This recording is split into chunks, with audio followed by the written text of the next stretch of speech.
ایک حدیث میں حضرت ابو ہریرہ رضی اللہ تعالی عنہ فرماتے ہیں کہ نبی کریم صلی اللہ علیہ وسلم نے فرمایا ہر نبی کی ایک دعا مقبول ہوتی ہے، ہر نبی کی ایک دعا مقبول ہوتی ہے، تو ہر نبی نے وہ دعا دنیا میں مانگ لی، ہر نبی کی ایک دعا، یہ ہر نبی کو یہ پہلے بھی اس کا بیان بڑا تفصیل سے گزر چکا ہے کہ ہر نبی کو ایک دعا دی جاتی ہے جو مستجاب اور کیش نقد دعا ہوتی ہے، آپ ابھی مانگیں اور یہ دعا ابھی پوری ہو جائے گی، قبول ہو جائے گی۔ ہر نبی کی ایک خصوصی دعا مقبول ہوتی ہے اور ہر نبی نے وہ اپنی اپنی جون سی دعا ہے وہ دنیا میں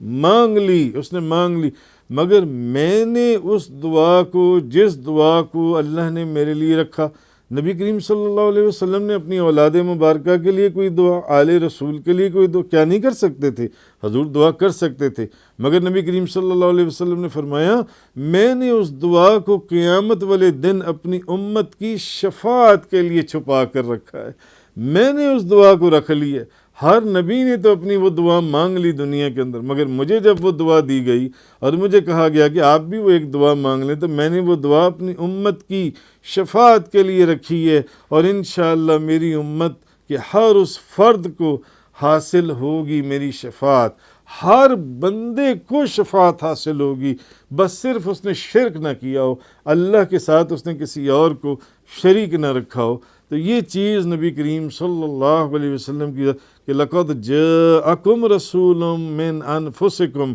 عَزِيزٌ عَلَيْهِ مَا عَنِتُّمْ حَرِيصٌ عَلَيْكُمْ بِالْمُؤْمِنِينَ رَءُوفٌ رَحِيمٌ، بے شک تمہارے پاس تم ہی میں سے ایک عظیم رسول آ گئے ہیں، تمہارا مشقت میں پڑنا ان پر بہت شاک، تو تمہاری فلاح پر وہ بہت حریص ہیں، مومنوں پر بہت شفیق ہیں اور نہایت مہربان ہیں۔